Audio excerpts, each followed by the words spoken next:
এইটা চাই না, ওইটা চাই না, মারামারি, শাহবাগ, পলাশবাড়ি।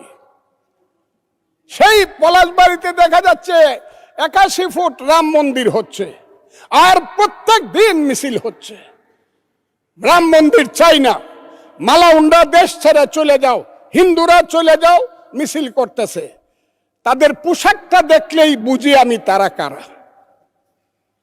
সেই পোশাকি লোকজনের সংখ্যা এখন বেড়ে গেছে, এমন বাড়ছে যে তারা পৃথিবীর কোনো সভ্যতা, সংস্কৃতি, কোনো কিছু শুনতে চায় না, কোনো কথা শুনতে চায় না। ধর্মকে নিয়ে শুধু ব্যবসা করতে চায়, তারা হলো ধর্ম ব্যবসায়ী। সেই সব লোকজন আজকে ওখানে যাচ্ছে, মারামারি করছে। আমি সরকারকে বলবো, স্বরাষ্ট্রমন্ত্রী আছেন, যদি মনে করেন মন্দির ওখানে করা ঠিক না বা রাম মূর্তি করা ঠিক না, বন্ধ করে দেন একদম কঠিনভাবে, যে না এই দেশে কোনো মন্দির টন্দির বা মূর্তি করা যাবে না। কিন্তু আমি মনে করি ওই 100 না 300 ফুট মূর্তি বানাক, আমি মুসলমান, আমার কি আইলো গেল, আমি তো ওদের দিকে তাকাই না। আমি প্রয়োজনে 25 তলা মসজিদ করব, অসুবিধা কি? ওর মন্দিরে নামাজ করবে, পূজা করবে, আমি আমার মসজিদে নামাজ পড়বো, অসুবিধা কি?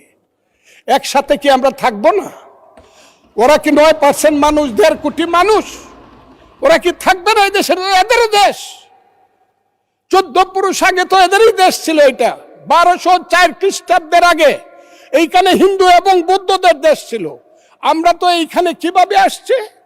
আমরা আসছি হযরত খাজা মাইনুদ্দিন চিশতি রহমাতুল্লাহ আলাইহি, খাজা নিজামুদ্দিন বখতিয়ার খাকি, হযরত শাহজালাল, শাহপরান, গেসুদারাজ, ওই চট্টগ্রামের বাইজিদ বুস্তামি, ওই বাগেরহাটের খান জাহান আলী থেকে ধরে ওলিয়া উলিয়া গাউস কুতুব দরবেশেরাই তো এই দেশে বলছে আইসে, শোনো হে মানুষ ভাই, সবার উপরে মানুষ সত্য, তার উপরে নাই, তার নাম হইল সুফিবাদ। সেই সুফিবাদকে তো তারা মানে না, তারা তো মাজার ভাঙ্গে ফেলতে চায়, তারা তো আগুন দিয়া পুড়ে দিতে চায়। মৌলানা মৌলভী সাহেবদেরকে আমি শ্রদ্ধা করি, কিন্তু পীর সাহেবদের দোষটা কি? যে কুষ্টিয়াতে কুপায়ে মারলেন কেন? ফরিদপুরে আগুন জ্বালায় মারলেন কেন? শাহজালালের মাজার ভাঙ্গার জন্য আমার এক ভাই 4 কোটি টাকা ঘোষণা করে কেন? এখানে মাজার থাকবে, আপনি যদি মাজারে ইচ্ছা হয় যাবেন, যাবেন না। আপনি আহলে হাদিস করবেন, করেন,